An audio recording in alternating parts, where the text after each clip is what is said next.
Hello my YouTube friends and welcome for a new video. In today's video, as you've seen on the title, I'm going to make a large Kintsugi piece. I wanted to make a more neutral tone Kintsugi with high saturated color only in the center, and I wanted also to have my pattern to really look like something broken. So yeah, you see me just drawing the pattern just to help myself for the structure where I'm going to paint my different parts. And yeah, so I've already made a sketch on my computer, and that's why you are going to see me looking on the screen sometimes on the right.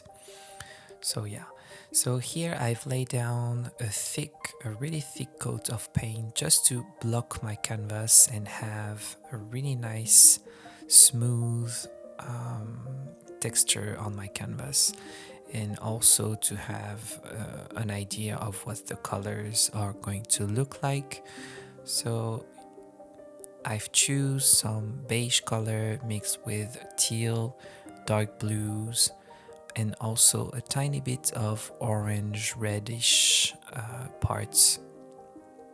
So I'm going to continue adding a thick layer of paint everywhere on my canvas, and I'm also going to glaze colors on top of that, so it will be highlights of white and after also colors. This is going to be subtle, but you will see the end result. We will have a nice transparent feeling to this painting, like a glossy feeling, like stones, which are my most inspiration here. It is like marbles and stones.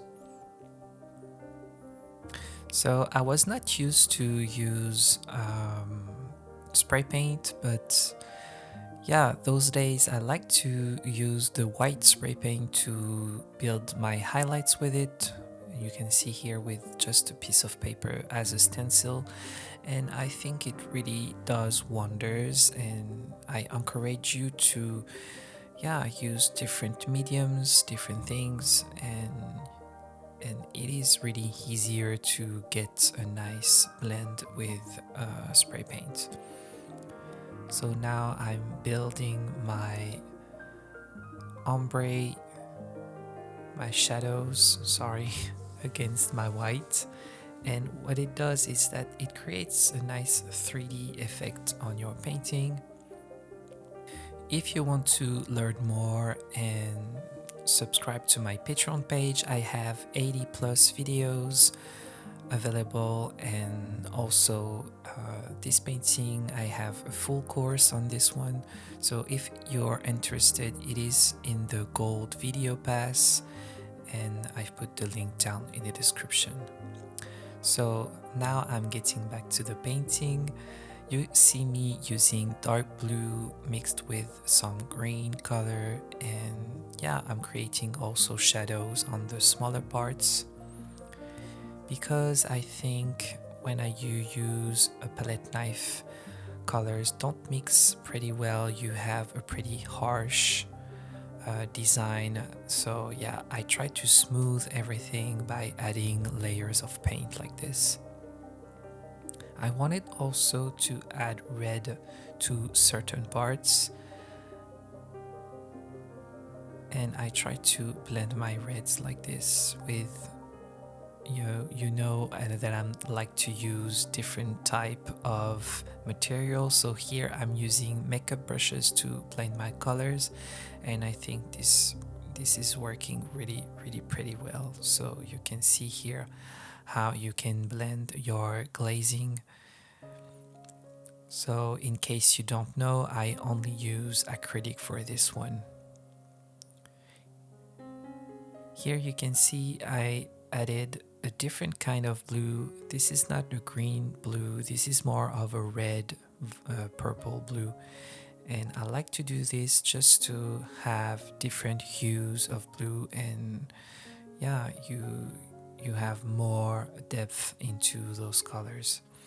So here you can see I'm adding a yellow-green glaze to this part, and I'm also going to add small other areas with this green.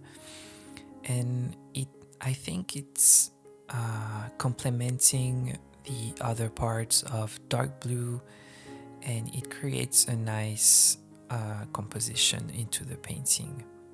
I'm going again with my Posca to recreate the lines that I've missed because I completely paint on it. So yeah, just to make sure that I'm not forgetting where are the lines, I'm just reapplying Poscas.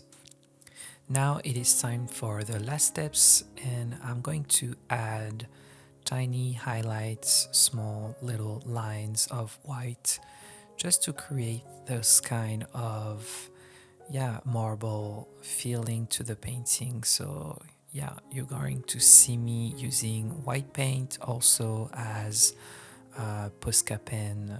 This is the white Posca pen that I like to use at the end of my painting. Here I'm glazing some more an even more bright green on top of my teal areas, and yeah, it will create like a lagoon effect that I really like. So the painting is almost finished. I'm going to finish to readjust some of the hues that I like or not. So yeah, you can always, that's the best part, sorry, for with acrylics, is that you can always erase and go over it and create some more things. So yeah, now it is almost finished. I'm going to add my gold leaf glue. This is the one from PBO. This is called gilding paste. I put some ink into my little jar. I put some blue ink, and you can see here, this is just so I know where I placed my glue and I don't miss any spots. So yeah, this is really helpful. Don't add too much into the bottle, but yeah, this is helpful. So here I get always asked what leaves I use, what are those crazy leaves that stays like this. This is called foil and deco foil. This is sold, many brands sold that. This one are from PBO also. These are called the mirror sheets, I think it is called. This is also called transfer foil. So yeah, you can search that or visit the link down in the description. I just want to say a huge thank you to all of my Patreon. You can see their names here, who support the channel, who help the channel growth also. I think that's it for this video. I'm going to add 2 to 3 coats of varnish on top of my painting to protect the gold, to protect the colors, and to have a really high shine.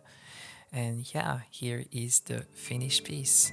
Thank you for watching. I wish you all a great day and see you for another one. Bye. Bye guys.